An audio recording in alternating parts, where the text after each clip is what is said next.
Selamat pagi, Bapak Ibu yang terkasih, saudara-saudari, adik-adik kecil yang sudah rindu datang ke gereja.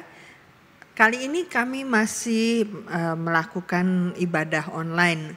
Jadi silahkan terus berdoa supaya pandemi COVID ini cepat berlalu, supaya kita bersama-sama bisa bertemu lagi di gereja.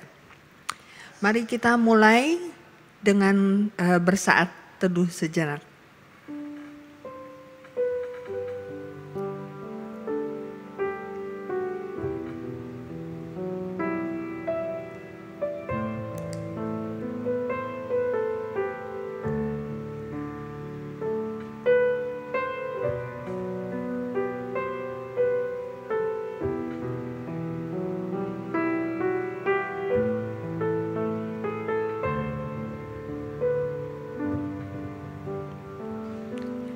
Panggilan berbakti diambil dari Mazmur 2 ayat 11. Beribadalah kepada Tuhan dengan takut dan ciumlah kakinya dengan gemetar. Mari saudara-saudara kita memuji Tuhan, kita katakan Kau yang terindah.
Segalanya besar kasih setiamu kepadaku.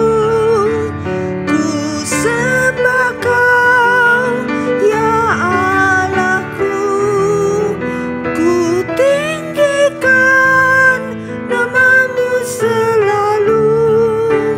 Tiada lutut tak bertelut menyembah Yesus Tuhan Rajaku.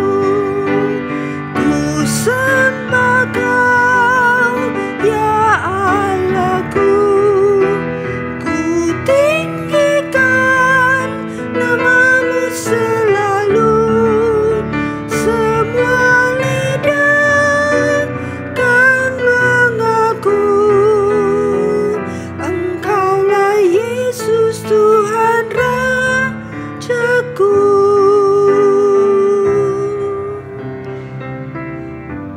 Mari kita tunduk kepala dan berdoa. Allah Bapa yang mengasihi kami, Allah Bapa yang menyertai kami sepanjang minggu yang lalu.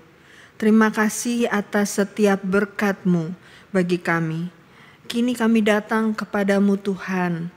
Kami datang ke rumah-Mu yang kami bersyukur karena walaupun kami berada di rumah kami masing-masing, tapi kami boleh memuji-Mu, kami boleh menyembah-Mu, kami boleh beribadah walaupun secara online. Bapa yang ada di dalam surga, layakkan kami semua di dalam ibadah ini supaya Roh Kudus pimpin kami semua, supaya kami fokus hanya kepadamu saja. Pimpinlah kami semua, pimpinlah semua pelayan Tuhan, supaya ibadah ini mulai dari awal hingga akhirnya boleh menyenangkan hati Tuhan saja. Di dalam nama-Mu Tuhan Yesus, kami serahkan doa ini. Amin. Kita akan membaca Alkitab kita dari Roma 1 ayat 18. Saya akan membacakan ayat yang pertama dan sidang jemaat silakan membaca ayat dan yang kedua dan seterusnya. Roma 1 ayat 18 sampai 32 begini bunyinya. Sebab murka Allah nyata dari surga atas segala kefasikan dan kelaliman manusia yang menindas kebenaran dari kelaliman. Karena apa yang dapat mereka ketahui tentang Allah nyata bagi mereka, sebab Allah telah menyatakannya kepada mereka. Bersama-sama, sebab apa yang tidak nampak daripadanya, yaitu kekuatannya yang kekal dan keilahiannya, dapat nampak kepada pikiran dari karyanya sejak dunia diciptakan, sehingga mereka tidak dapat berdalih. Sebab sekalipun mereka mengenal Allah, mereka tidak memuliakan Dia sebagai Allah atau mengucap syukur kepadanya. Sebaliknya pikiran mereka menjadi sia-sia dan hati mereka yang bodoh menjadi gelap. Mereka berbuat seolah-olah mereka penuh hikmat, tetapi mereka telah menjadi bodoh. Bersama-sama mereka menggantikan kemuliaan Allah yang tidak fana dengan gambaran yang mirip dengan manusia yang fana, burung-burung, binatang-binatang yang berkaki empat, atau binatang-binatang yang menjalar. Karena itu Allah menyerahkan mereka kepada keinginan hati mereka akan kecemaran, sehingga mereka saling mencemarkan tubuh mereka. Sebab mereka menggantikan kebenaran Allah dengan dusta dan memuja dan menyembah makhluk dengan melupakan penciptanya yang harus dipuji selama-lamanya. Amin. Karena itu Allah menyerahkan mereka kepada hawa nafsu yang memalukan. Sebab istri-istri mereka menggantikan persetubuhan yang wajar dengan yang tidak wajar. Demikian juga suami-suami meninggalkan persetubuhan yang wajar dengan istri mereka dan menyala-nyala dalam birahi mereka seorang terhadap yang lain, sehingga mereka melakukan kemesuman laki-laki dengan laki-laki, dan karena itu mereka menerima dalam diri mereka balasan yang setimpal untuk kesehatan mereka.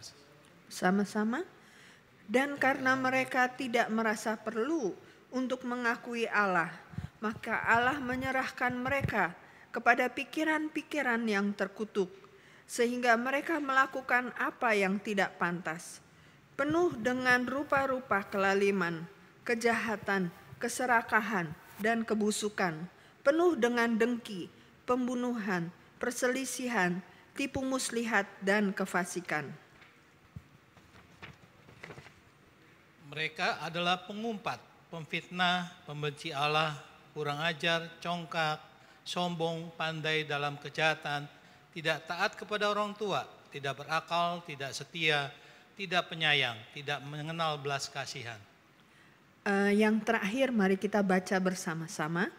Sebab walaupun mereka mengetahui tuntutan-tuntutan hukum Allah, yaitu bahwa setiap orang yang melakukan hal-hal demikian patut dihukum mati. Mereka bukan saja melakukannya sendiri, tetapi mereka juga setuju dengan mereka yang melakukannya. Amin. Panggilan memberi akan diambil dari 2 Korintus 9 ayat 7. Hendaklah masing-masing memberikan menurut kerelaan hatinya, jangan dengan sedih hati atau dengan paksaan, sebab Allah mengasihi orang yang memberi dengan sukacita. Mari kita bersama-sama berdoa.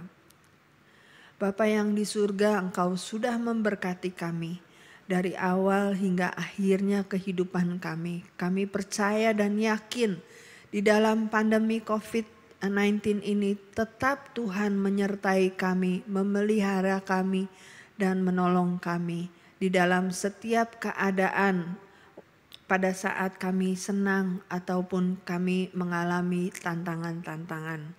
Karena itu Tuhan, ini kami datang dengan persembahan kami. Kami memberikannya semuanya dengan rela hati Tuhan. Karena itu terimalah persembahan yang kami berikan dengan tulus ikhlas ini. Di dalam nama-Mu Tuhan Yesus kami naikkan doa ini. Amin. Ini saatnya persembahan dan perpuluhan. Silakan masukkan persembahan dan perpuluhan Bapak Ibu Saudara-saudari ke dalam amplop persembahan atau perpuluhan Gereja Baptis Indonesia Grogol, atau mentransfer persembahan dan perpuluhan ke dalam akun yang sudah tertera di dalam warta gereja. Baik itu akun di Bank Penin atau akun yang ada di BCA atas nama Liliani Halim atau Maurits Johannes Takaendengan. Sambil mengumpulkan persembahan, mari kita menyanyikan syukur dari hatiku.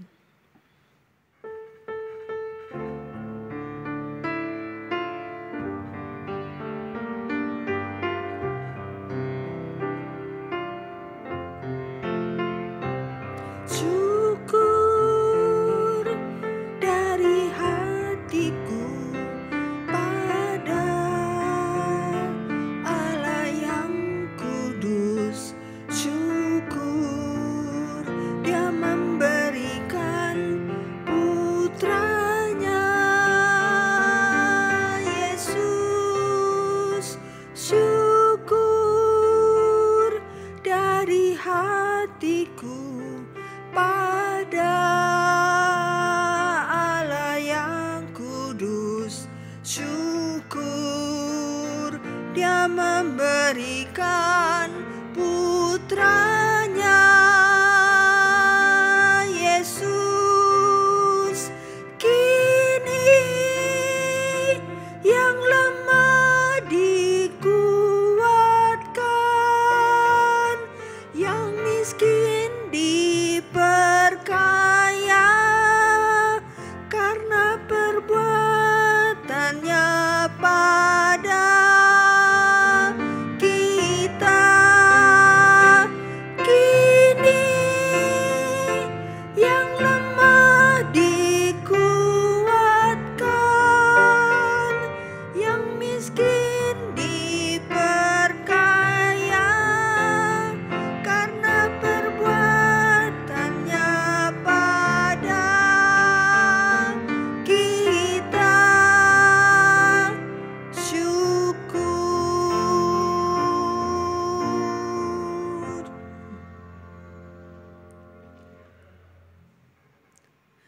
Sebelum kita mendengarkan khotbah yang akan disampaikan oleh Pendeta Maurits Takaendengan berjudul Menyembah Allah, itu harus serius. Karena itu kita mempersiapkan hati dan pikiran kita dan menyanyikan Kusiapkan Hatiku Tuhan.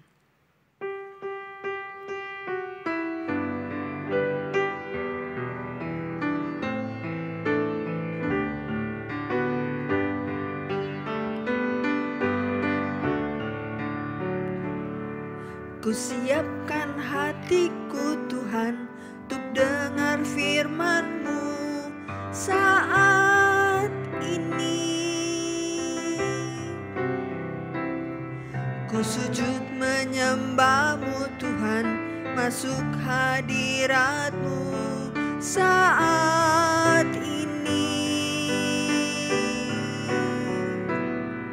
Curahkan urapan-Mu Tuhan bagi jemaat-Mu saat ini.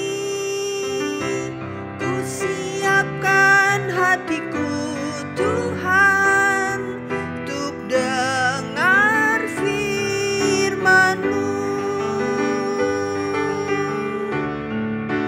Firman-Mu Tuhan tiada berubah.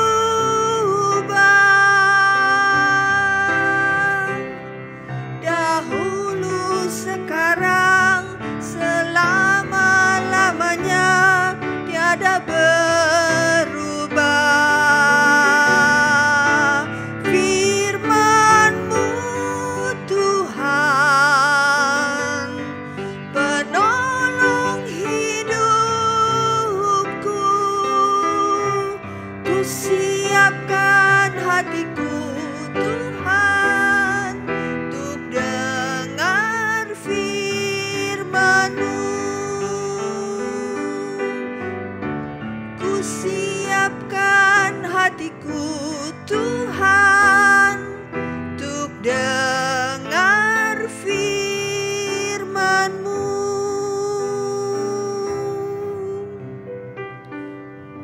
Saya persilahkan Pendeta Maurits untuk membawakan khotbah.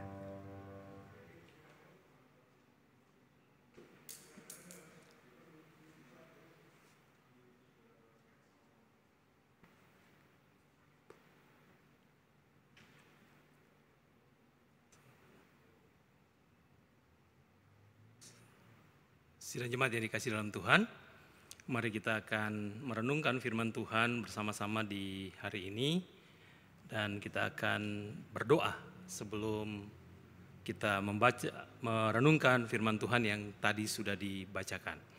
Mari berdoa bersama-sama.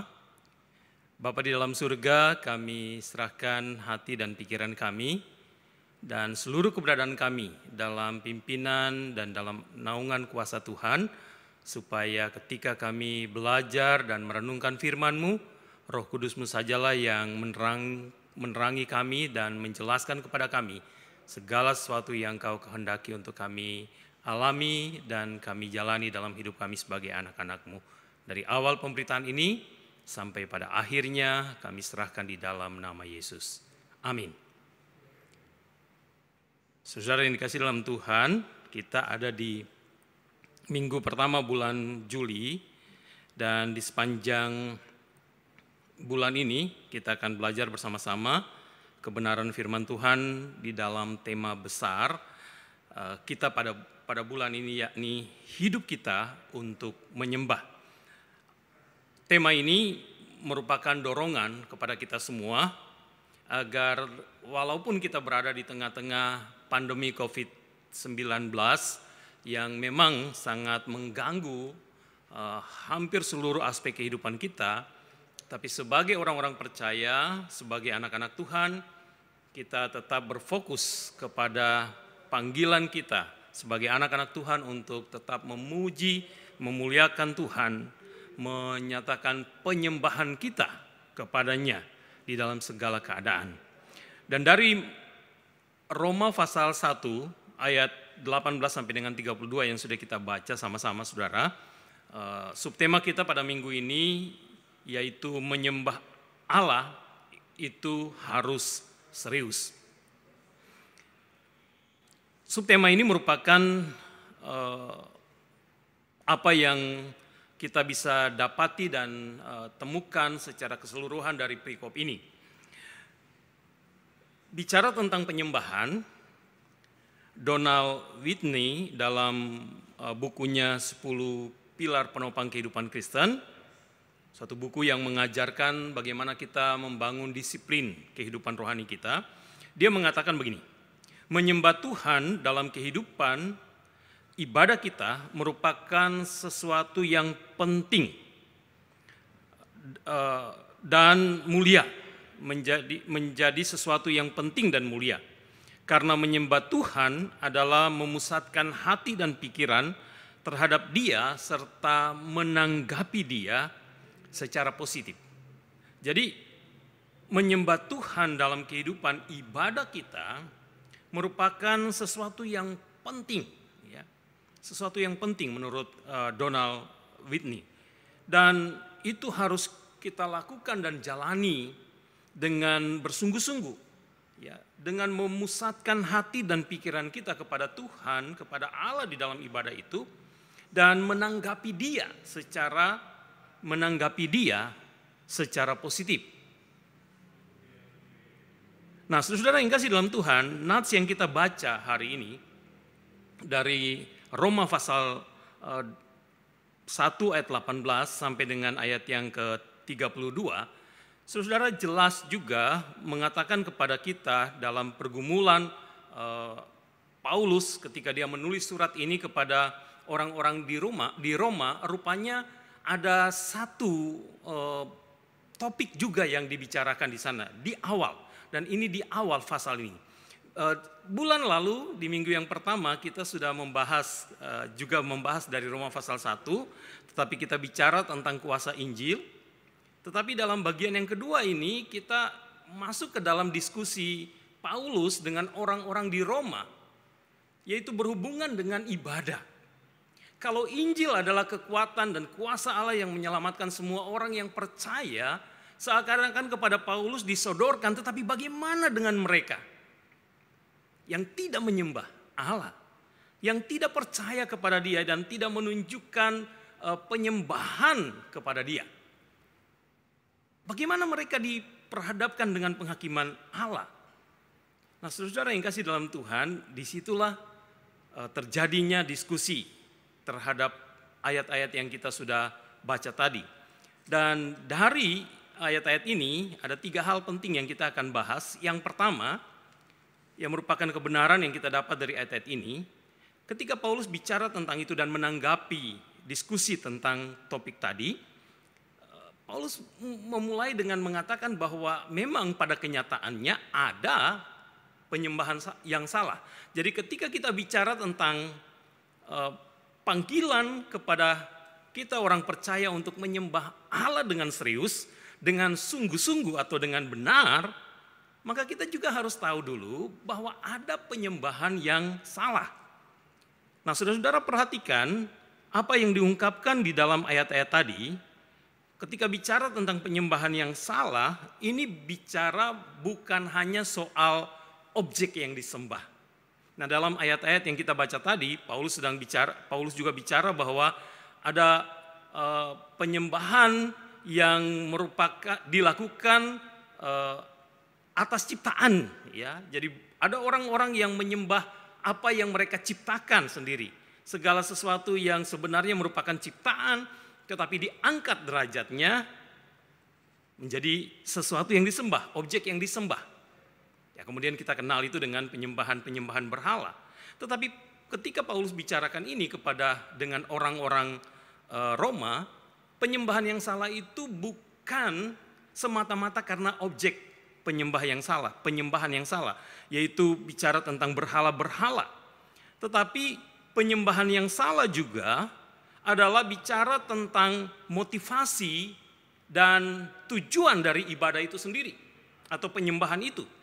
Nah, di dalam Perjanjian Lama dan Perjanjian Baru kita juga menemukan kebenaran-kebenaran yang Tuhan singkapkan kepada kita tentang atau berhubungan dengan hal itu.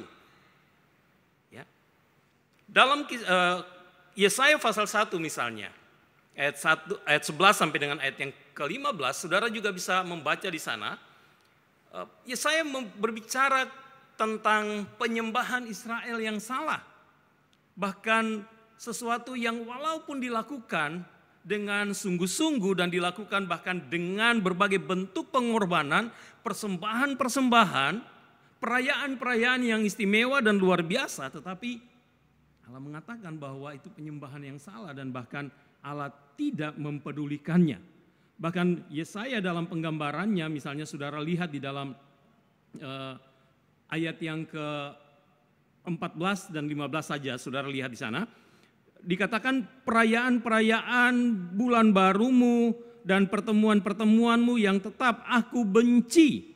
Semuanya itu menjadi beban bagiku sebab aku telah payah menanggungnya. Ayat 15 berkata, apabila kamu menadahkan tanganmu untuk berdoa, aku akan memalingkan mukaku, bahkan sekalipun kamu berkali-kali berdoa, aku tidak akan mendengarkannya sebab tanganmu penuh dengan darah.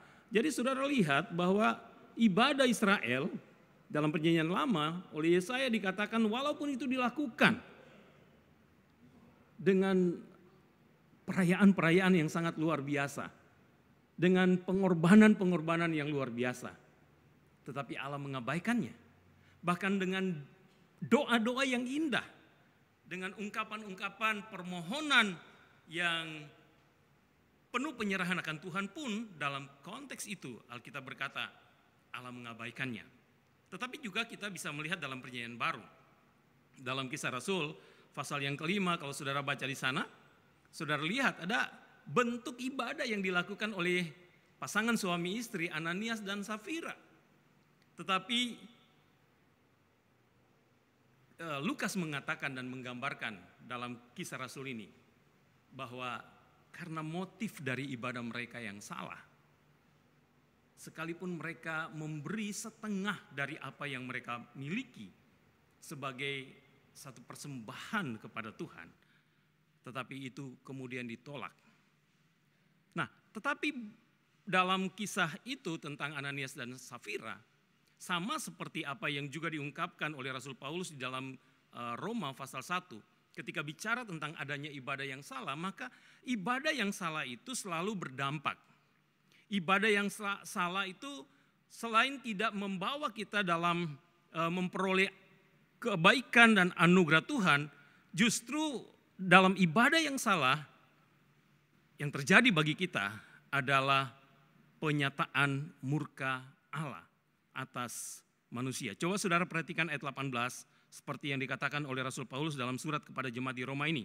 Sebab murka Allah nyata dari surga atas segala kefasikan dan kelaliman manusia yang menindas kebenaran dengan kelaliman. Kenyataan bahwa adanya ibadah yang salah menurut Rasul Paulus di sini semata-mata disebabkan oleh kelaliman manusia. Yaitu tadi ayat 18 saudara baca, demikian juga di dalam ayat 22 dan 23. Dikatakan di sana, mereka berbuat seolah-olah mereka penuh hikmat tetapi mereka telah menjadi bodoh. Mereka menggantikan kemuliaan Allah yang tidak fana dengan gambaran yang mirip dengan manusia yang fana. Burung-burung, binatang-binatang yang berkaki 4 atau binatang-binatang menjalar. Jadi saudara lihat, terjadinya ibadah yang salah atau penyembahan yang salah disebabkan oleh karena sejak awal manusia menggantikan apa yang seharusnya disembah, yaitu Allah, dengan hasil dari rekayasa pikir mereka sendiri. Apa yang disebut oleh Paulus dalam konteks ini adalah kelaliman. Kelaliman yang membuat manusia berpikir bahwa seolah-olah dia berhikmat, pintar, tetapi pada hakikatnya adalah kebodohan.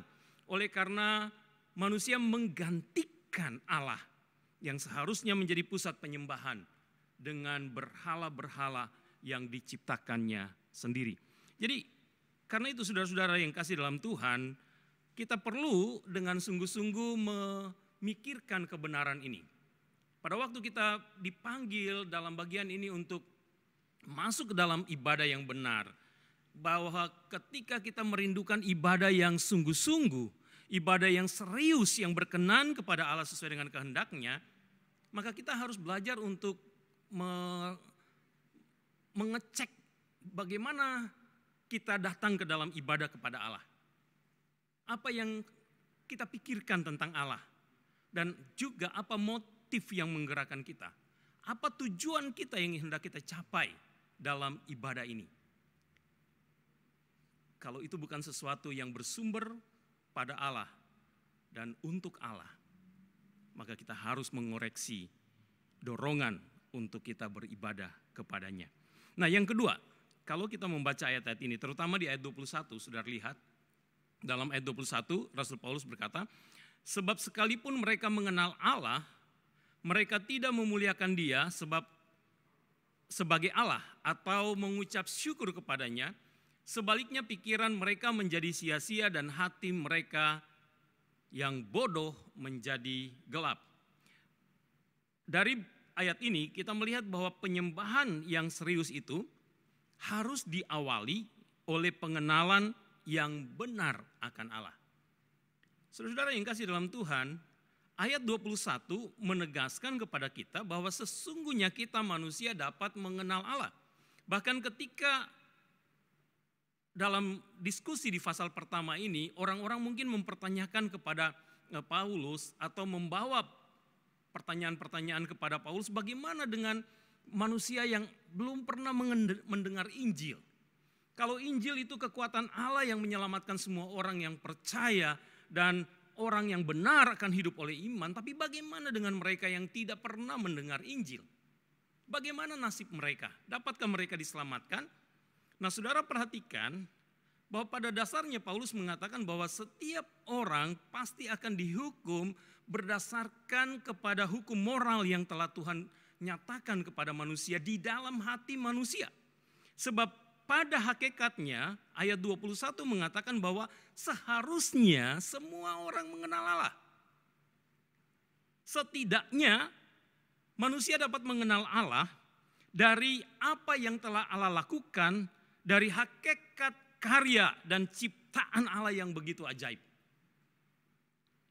Jadi setiap orang, setiap manusia pada hakikatnya bisa mengenal Allah. Bisa mengenal kemuliaan Allah, keagungan Allah, dan keperkasaan dan kebesaran Allah dari segala sesuatu yang telah diciptakannya. Tetapi apa yang dikatakan oleh Paulus dalam ayat 18, ayat 22 dan ayat 23 tadi, mengapa manusia kemudian menyimpang? Mengapa manusia menggantikan objek yang seharusnya disembah, yaitu Allah yang berdaulat dan berkuasa, Allah yang hidup, yang menjadi penyebab dari segala sesuatu yang telah diciptakan, dengan hasil ciptaannya, dengan ide-idenya sendiri, dengan pikiran-pikirannya sendiri, atau bahkan juga dengan sesuatu yang diciptakannya dari ciptaan yang Allah ciptakan. Itu disebabkan karena kelaliman. Karena kesombongan manusia dalam pengelolaan akal pikirnya yang membawa dia ke dalam kebodohan yang tidak disadari. Nah, oleh karena itu saudara-saudara, Rasul Paulus dalam bagian ini mengatakan bahwa seharusnya kita mengenal Allah. Dan manusia sungguh-sungguh dapat mengenal Allah. Setidaknya dari apa yang sudah Allah nyatakan dalam segala ciptaannya. Tetapi bukan itu saja, kita juga bersyukur. Nah, kalau saudara lihat dalam pasal yang pertama ini, mulai dari ayat yang pertama sampai dengan ayat yang kelima, Paulus sudah bicara bahwa Allah sudah menyatakan dirinya kepada kita manusia. Dan itu dalam penyataan yang khusus, yaitu di dalam Yesus Kristus. Perhatikan ayat yang pertama sampai ayat yang kelima di pasal 1 saya baca. Dari Paulus, hamba Kristus Yesus yang dipanggil menjadi rasul dan dikuduskan untuk memberitakan Injil Allah. Injil itu telah dijanjikannya sebelumnya dengan perantara nabi-nabinya dalam kitab-kitab suci tentang anaknya yang menurut daging diperanakan dari keturunan Daud dan menurut roh kekudusan dinyatakan oleh kebangkitannya dari antara orang mati bahwa ia adalah anak Allah yang berkuasa. Yesus Kristus Tuhan kita. Dengan perantarannya kami menerima kasih karunia dan jabatan rasul untuk menuntun semua orang, untuk menuntun semua bangsa supaya mereka percaya dan taat kepadanya. Ya, saudara-saudara yang kasih dalam Tuhan. Jadi dalam ayat ini Paulus mengatakan bahwa seharusnya manusia juga mengenal penyataan Allah yang khusus, yang dinyatakan di dalam Yesus, karena itu bicara tentang sesuatu yang sudah dijanjikan sejak dulu melalui nabi-nabi. Jadi manusia mengenal Allah di dalam ciptaan atau melalui ciptaannya yang begitu mengagumkan, tetapi manusia juga dapat mengenal Allah dan pasti dapat mengenal Allah di dalam Dia yang telah dijanjikan, yaitu Mesias, Yesus Kristus. Karena di dalam Kolose pasal yang pertama, saudara juga bisa lihat di sana, coba kita baca ayat-ayat ini.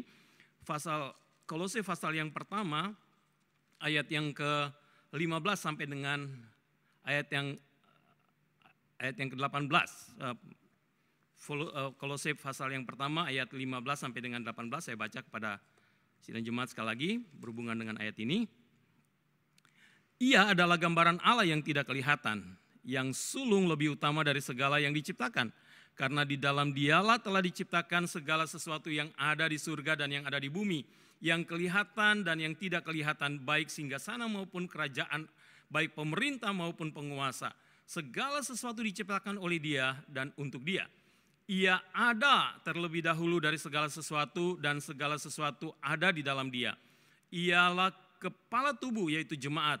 Ialah yang sulung yang pertama bangkit dari antara orang mati, sehingga ia lebih utama dari segala sesuatu, dalam segala sesuatu. karena seluruh kepenuhan Allah berkenan diam di dalam Dia. Kita bersyukur saudara, kita mengenal Allah yang menyatakan dirinya dan segala kesempurnaannya di dalam pribadi Yesus Kristus yang sudah datang menjelma menjadi manusia. Yohanes menggambarkan kehadirannya sebagai satu pribadi yang bahkan tinggal dan diam di antara kita, menjadi sama seperti kita manusia. Dan kita telah menyaksikan karyanya, kasihnya kepada kita. Yang di dalam kitab Roma ini, kalau saudara baca pasal 5 ayat 8, Paulus menggambarkan bahwa di dalam Dia Allah menunjukkan kasihnya kepada kita. Oleh karena Ia telah mati untuk kita ketika kita masih berdosa. Jadi kalau kita mau menyembah Allah dengan serius dan sungguh, kita harus menyembah Dia dalam pengenalan yang benar. Kita mengenal Allah bukan saja sebagai Allah pencipta yang menciptakan semesta ini dengan penuh keajaiban dan penuh kemuliaan.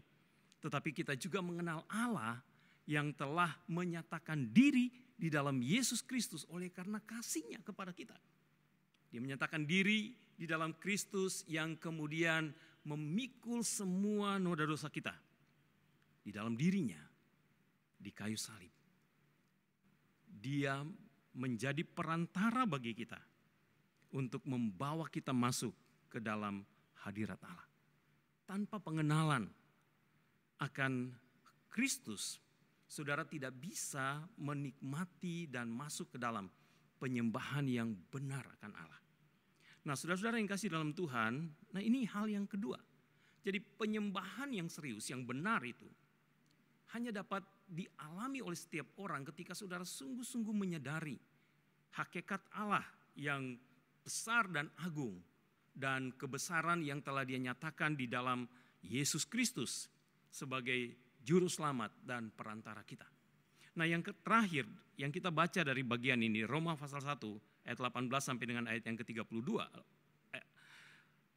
Paulus mengatakan bahwa penyembahan yang serius atau penyembahan yang benar itu adalah bicara tentang penyembahan di mana kita berfokus kepada Allah.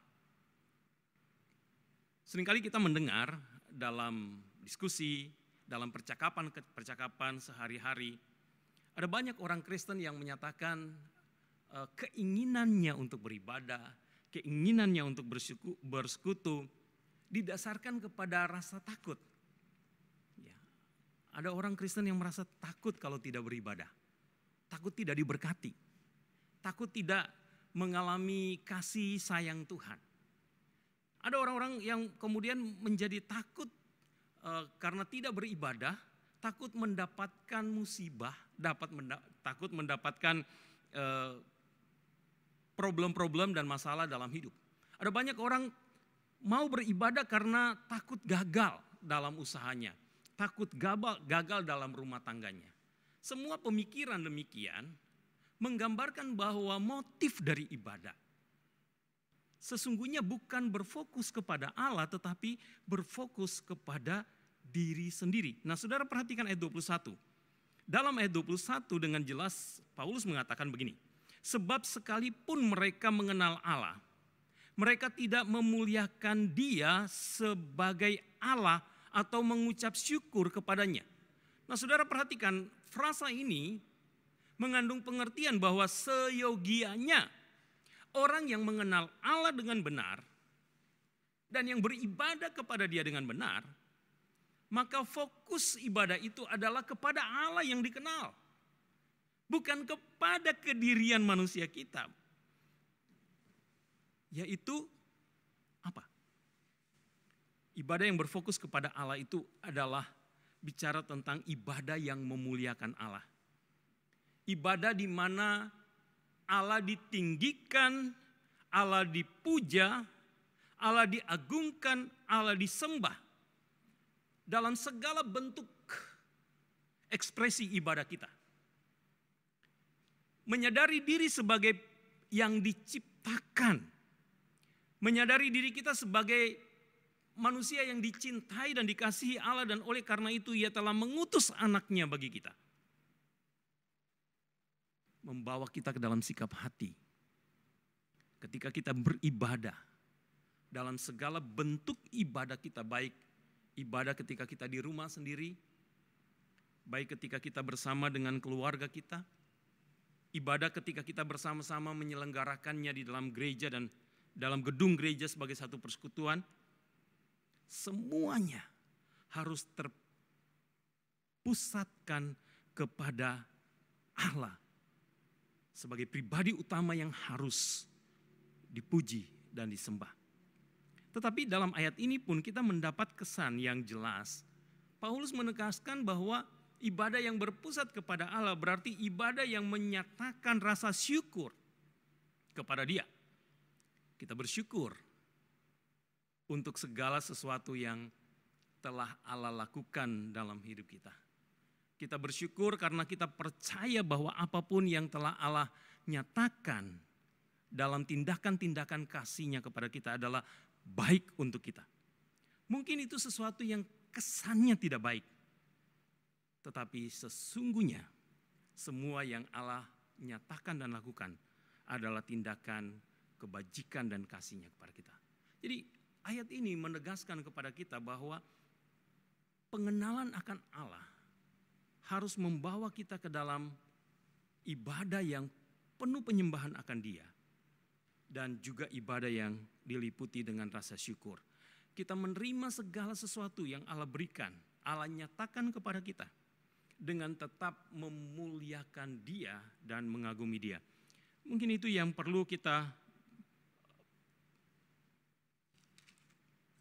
bandingkan dengan apa yang kemudian Paulus katakan kepada orang-orang di Tesalonika. Dalam 1 Tesalonika pasal 5 ayat yang ke-18 ketika dia berkata, mengucap syukurlah dalam segala hal, sebab itulah yang dikehendaki Allah dalam Kristus Yesus bagi kamu. Jadi siang hari ini saudara, mari kita pikirkan ibadah yang kita adakan. Ketika saudara masuk ke dalam kehidupan penyembahan saudara sebagai orang percaya, siapa yang menjadi pusat dari ibadah dan penyembahan saudara? Apakah berpusat kepada keinginan saudara untuk mengalami kasih dan berkat-berkat dari Allah? Atau saudara berpusat kepada kerinduan hati saudara untuk memuliakan Allah, meninggikan Allah, dan sebagai penyataan rasa syukur untuk segala kebaikan dan kasih karunia-Nya. Bahkan terutama jika saudara belajar dari Roma pasal 1 ini, atas Yesus Kristus yang telah dikaruniakan kepada kita manusia, yang olehnya kita dapat diselamatkan.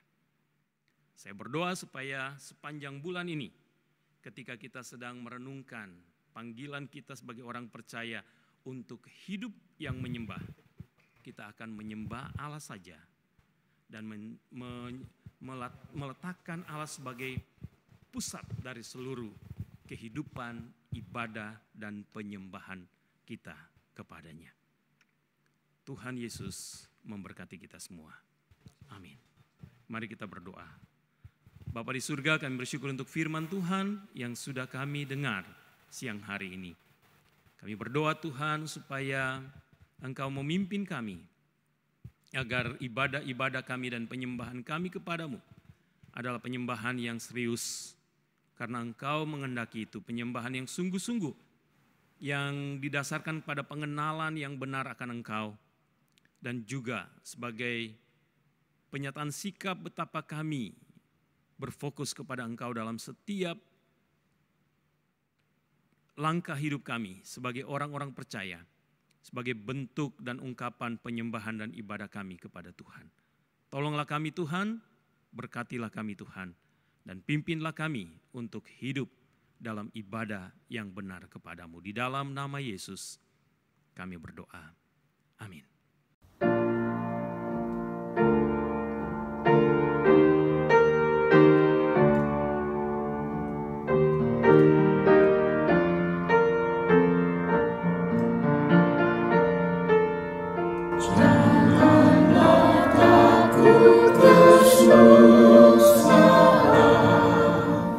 Tuhan menjadi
Sidang jemaat yang dikasihi dalam Tuhan Yesus, kita akan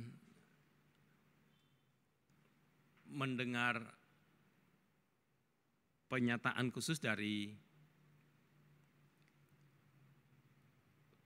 Pendeta Muda Phoebe Timotius dan keluarga yang sudah beberapa minggu ini ada di Jakarta. Kita akan mendengar pernyataan mereka dalam kerinduan dan persekutuan bersama-sama dengan kita di Gereja Baptis Indonesia Grogol.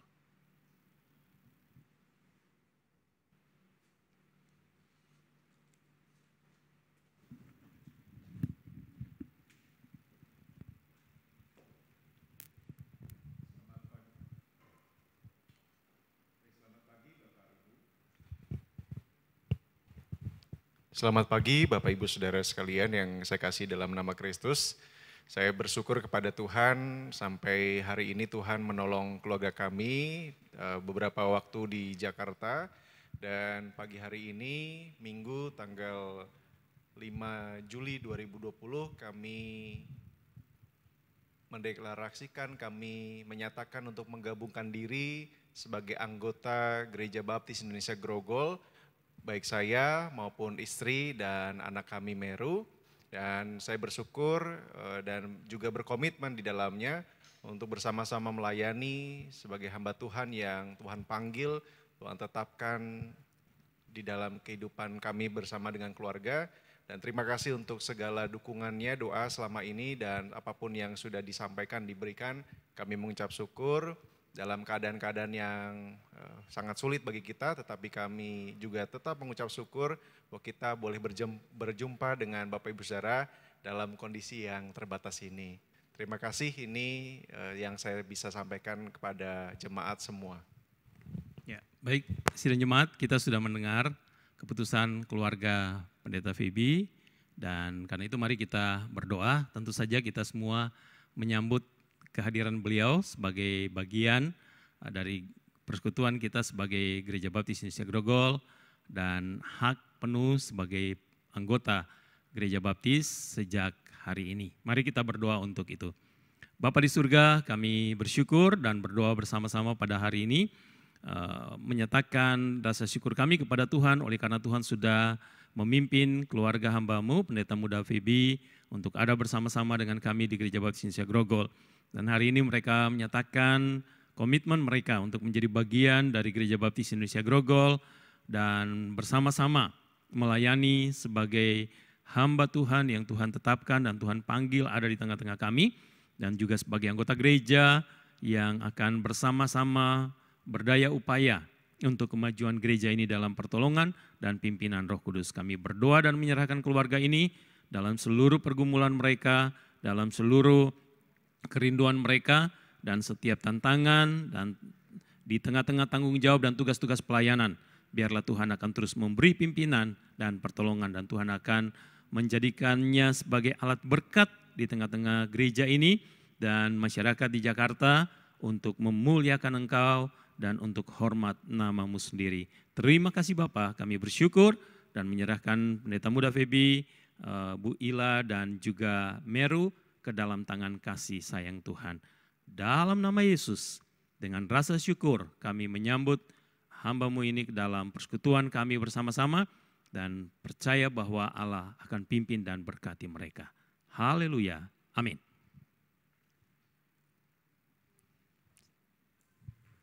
Silakan duduk kembali Pak Phoebe dan keluarga. Sidang jemaat, mari kita berdiri bersama-sama. Kita akan nyanyikan bersama nyanyian suplemen nyanyian pujian nomor 574, Tiada Lebih Indah Ku Melayani Yesus.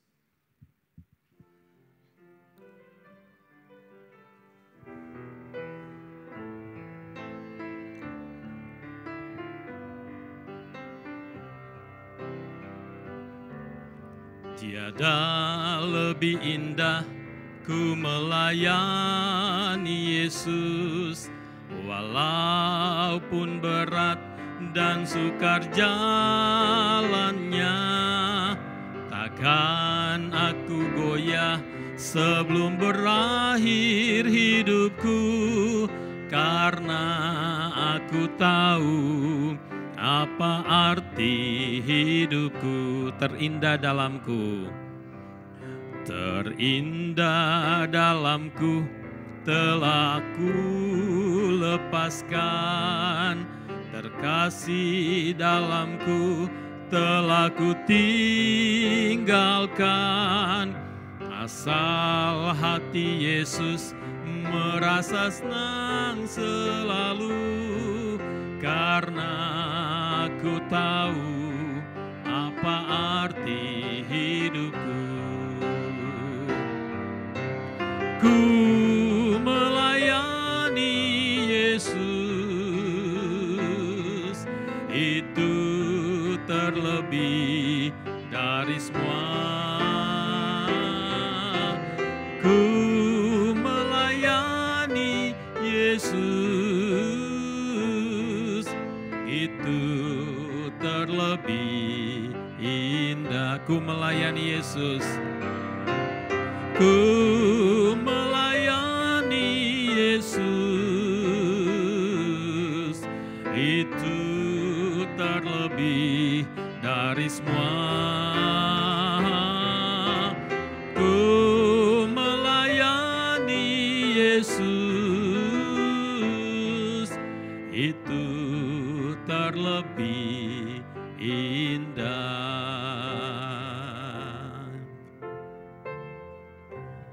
Doa penutup dan doa berkat. Untuk yang pertama saya minta Pendeta Muda Fibi memimpin kita di dalamnya, dan setelah itu kita lanjutkan dengan pujian core dari atau ref dari lagu Kau Yang Terindah.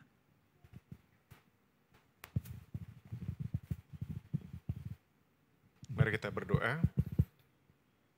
Hari ini kami mengucap syukur Tuhan karena Engkau adalah Allah yang kepadanya kami menyembah, kami memuliakan hidup kami menyerahkan hidup kami ke dalam tangan kemuliaan Tuhan. Dan kami bersyukur di sepanjang waktu kami boleh bersama-sama beribadah. Dan kiranya Tuhan, Engkau adalah Allah yang senantiasa memberkati setiap kami dalam segala hal, situasi yang kami sedang hadapi bersama-sama. Dan apapun juga yang sedang kami alami, kami boleh beribadah dengan motivasi yang benar, dengan segala sesuatu yang kami persembahkan bagi hormat dan kemuliaan nama-Mu. Oleh karenanya Tuhan, di siang hari ini kami menyerahkan kehidupan jemaat Tuhan satu persatu. Yang sakit Tuhan pulihkan, yang sedang mengalami beban Tuhan yang akan memberkati dengan pertolongan, yang sedang mengalami duka cita Tuhan yang memberkati dengan penghiburan, mereka yang sedang merindukan keturunan dalam kehidupan rumah tangga, Tuhan memberkati buah kandungan, mereka yang bergumul dengan pasangan hidup, Allah yang menyediakan dengan segala pekerjaan yang sedang mungkin saja hari-hari ini dengan segala kendala yang ada, Tuhan yang akan memberkati mereka dengan jalan keluar. Kalau ada kegagalan di dalamnya, jemaat Tuhan tetap mengucap syukur kepadamu senantiasa.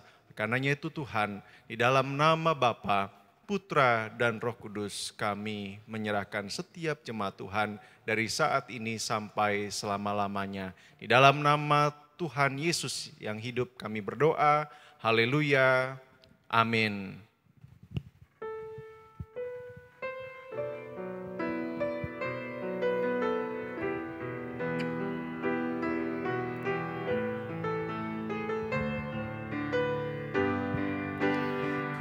Sembah Kau ya Allahku, ku tinggikan nama-Mu selalu, tiada lutut tak berteluh, menyembah Yesus Tuhan Rajaku, ku sembah Kau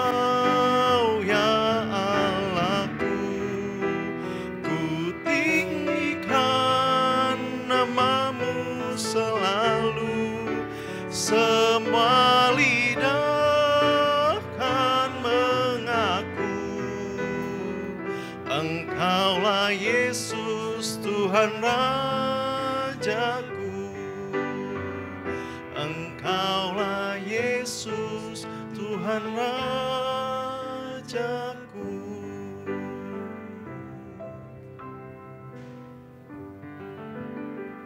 Amin. Tuhan Yesus memberkati kita semua.